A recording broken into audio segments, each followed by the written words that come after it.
Good morning students. तो आज हम इंग्लिश ग्रामर का चैप्टर 7 क्या है जिसका नाम वर्ब पढ़ेंगे। तो वर्ब आप जानते हो क्या होता है? क्रिया। क्या होता है? क्रिया। किसी भी काम को करना से हम क्रिया कहते हैं, ये तो आप जानते ही हो। तो वर्ब क्या होती है? A verb can show some actions, मतलब कुछ वर्ब क्या होती हैं? एक्शंस को दिखाती हैं। और एक्शंस को कैसे?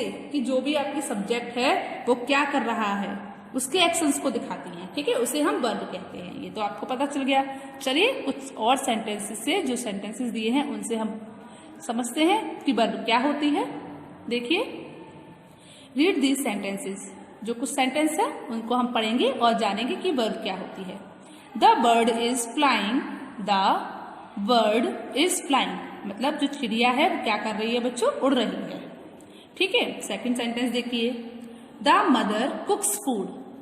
माता जी हैं वो क्या कर रही हैं? भोजन पका रही हैं, भोजन पकाती हैं। मम्मी क्या करती हैं? भोजन पकाती हैं। तो थर्ड सेंटेंस देखिए, Rinku loves his dog. Rinku क्या करता है? रिंकू अपने कुत्ते से बहुत प्यार करता है। तो यहाँ पर प्यार करना भी एक वर्ब है। अगला सेंटेंस देखिए, द पिकॉक डांसेस। जो पिकॉक है, मोर है, वो क्या कर रहा है? नाचता है। मोर नाचता है। तो आपने देखा चिड़िया उड़ रही है, मम्मी भोजन पकाती हैं, तो पकाना वर्ब है, ठीक है। जो रिंकू है वो क्या कर रहा है? वह अपने कुत्ते को प्यार करता है, तो प्यार करना वर्ब हो गई। और मोर क्या करता है? नाचता है, तो नाचना वर्ब हो गई। उड़ना, पकाना और प्यार करना और नाचना, ये सब क्या हो गई बच्चों? वर्ब हो गई। तो अब हम आगे देखते हैं कि ये वर्ब कैसे हो गई, क्योंकि ये किसी भी सब्जेक्ट के एक्शन के बारे में बता रही है ना, तो इसीलिए क्या हो गई बच्चों? वर्ब हो गई। चलिए आगे देखते हैं। इन सेंटेंस मतलब सेंटेंस में पहला वाला जो सेंटेंस है उसके बारे में हम बात कर रहे हैं। Flying says something about bird. Flying, जो फ्लाइंग बर्ड है वो कुछ कह रहा है, किसके बारे में? बर्ड के बारे में, कि बर्ड क्या कर रही है? उड़ रही है, ठीक है।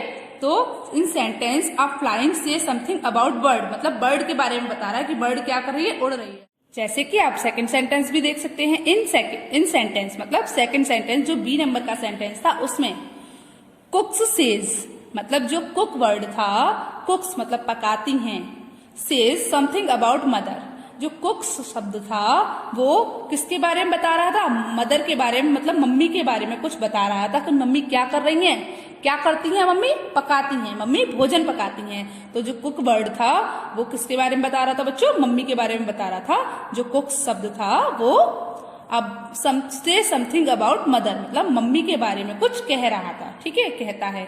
चलिए अगला सेंटेंस देखते हैं। इन सेंटेंस मतलब सी जो हमारा थर्ड सेंटेंस है उसमें क्या था? Loves says something about Rinku. तो यहाँ पर जो लव्स वर्ड है वो रिंकू के बारे में कुछ कहता है। क्या कहता है? कि जो रिंकू है वो अपने कुत्ते से बहुत प्यार करता है, ये कहता है, ठीक है। तो यहाँ पर जो लव्स वर्ड है वो रिंकू के बारे में कुछ कहता है, ठीक है। अब आप फोर्थ सेंटेंस का देखिए। तो फोर्थ सेंटेंस में जो डांसेस वर्ड है, कौन सा शब्द? डांसेस। वो किसके बारे में कहता है? वो मोर के बारे में बता रहा है कि मोर क्या कर रहा है? नाच रहा है। मोर के बारे में कहता है कि मोर क्या करता है? नाचता है। तो जैसे कि आपने देखा जो फर्स्ट सेंटेंस था उसमें फ्लाइंग बर्ड चिड़िया के बारे में कहता है, ठीक है, यहाँ पे जो बताया जा रहा है। कुक्स है वो मदर के बारे में कहता है, मदर के बारे में कुछ कहता है। और लव्स जो है वो रिंकू के बारे में कुछ कहता है।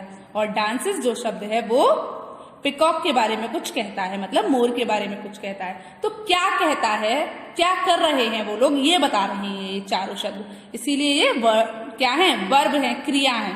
आगे देखिए, the bird flying cooks loves dances describe the action.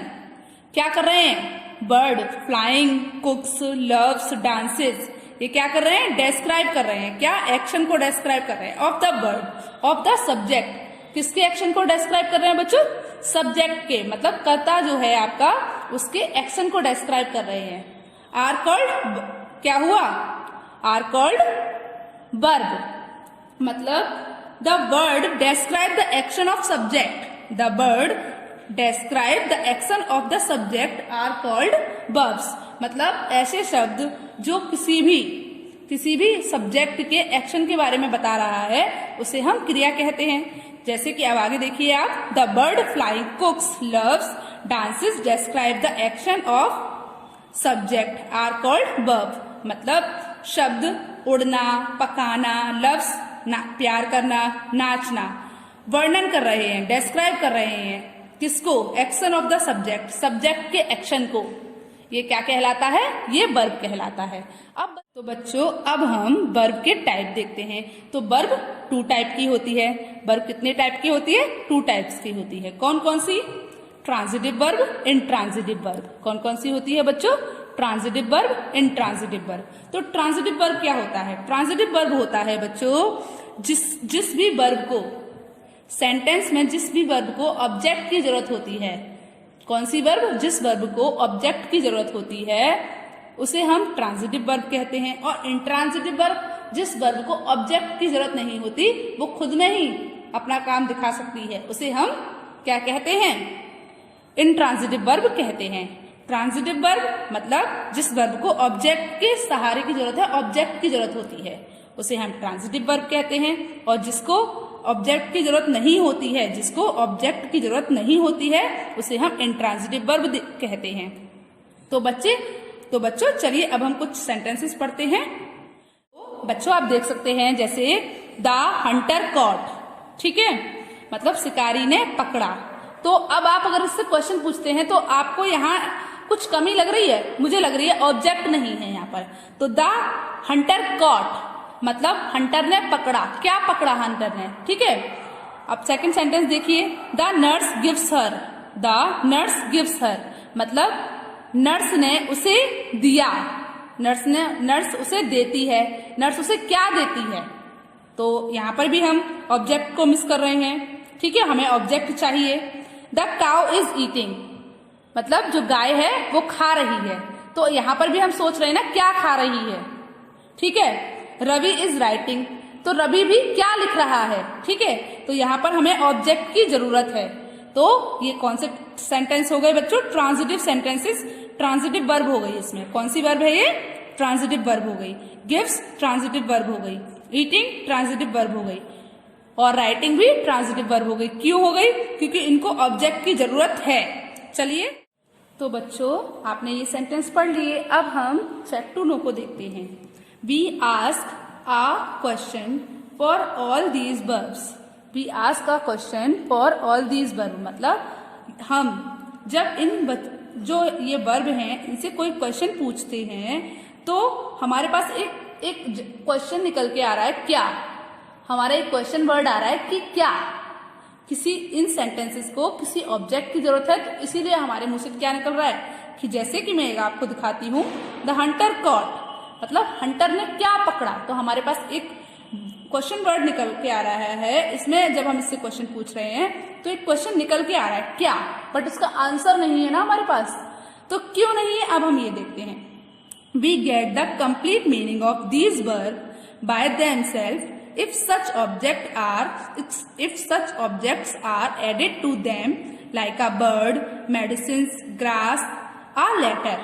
मतलब क्या है बच्चों, हम जो ये वर्ब हैं हम इनको क्या कर सकते हैं, हम इनको इन वर्ब्स को पूरा अर्थ दे सकते हैं। कैसे दे सकते हैं अब बताइए आप, कैसे दे सकते हैं? इनके साथ किसी भी ऑब्जेक्ट को जोड़कर, मतलब इनके कैसे दे सकते हैं, इनको पूरा अर्थ कैसे प्रदान कर सकते हैं, कैसे दे सकते हैं बताइए आप मुझे। इनके साथ किसी भी ऑब्जेक्ट को जोड़कर, जैसे कि जो हमारा फर्स्ट सेंटेंस था द हंटर कॉट, अगर उसके साथ हम आ बर्ड जोड़ देते हैं तो हंटर ने क्या पकड़ा मतलब शिकारी ने क्या पकड़ा, तो आपको पता चल गया ना क्या पकड़ा, एक बर्ड पकड़ी। ऐसे ही आपका सेकंड सेंटेंस है the nurse gives her, the nurse gives her मतलब उसको जो नर्स है वो उसे क्या देती है, नर्स उसे क्या देती है। तो पता चल जाएगा आपको क्या देती है, मेडिसिन देती है।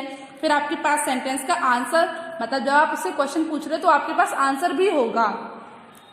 अब थर्ड देखिए, द काउ इज ईटिंग मतलब गाय खा रही है। अभी आप पूछोगे क्वेश्चन क्या, तो आपके पास जवाब नहीं है ना, लेकिन अब आप जब देखते हैं the cow is eating grass, तो गाय क्या खा रही है? घास खा रही है। अब आपके पास आंसर आ गया। रवि इज राइटिंग, क्योंकि आपने ऑब्जेक्ट लगा दिया, ऑब्जेक्ट जोड़ दिया उसके साथ, तो उस सेंटेंस का कंप्लीट मीनिंग आ गया आपके पास, है ना।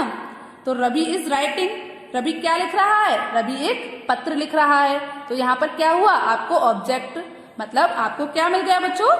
आपको ऑब्जेक्ट मिल गया, रवि को एक ऑब्जेक्ट मिल गया कि रवि क्या लिख रहा है? पत्र लिख रहा है। तो जो हमारी वर्ब है, इनको पूरा अर्थ देने के लिए इनके साथ क्या लगाना होता है? ऑब्जेक्ट की, इनको ऑब्जेक्ट की जरूरत होती है और ऑब्जेक्ट के बाद इनके पास पूरा अर्थ होता है।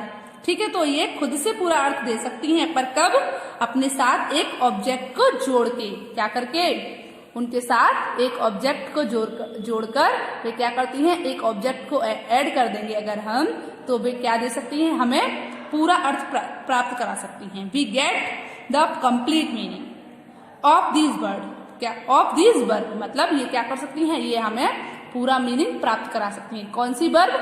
Transitive verb. ओके, चलिए अब हम आगे देखते हैं। जैसे कि मैंने आपको बताया कि ट्रांजिटिव वर्ब को कंप्लीट मीनिंग के लिए एक ऑब्जेक्ट की नीड होती है ना। तो जैसे कि आपने समझा, तो अब हम कुछ सेंटेंस देखते हैं जिनमें हमने कंप्लीट मीनिंग कर दिया है। तो देखते हैं क्या निकलता है।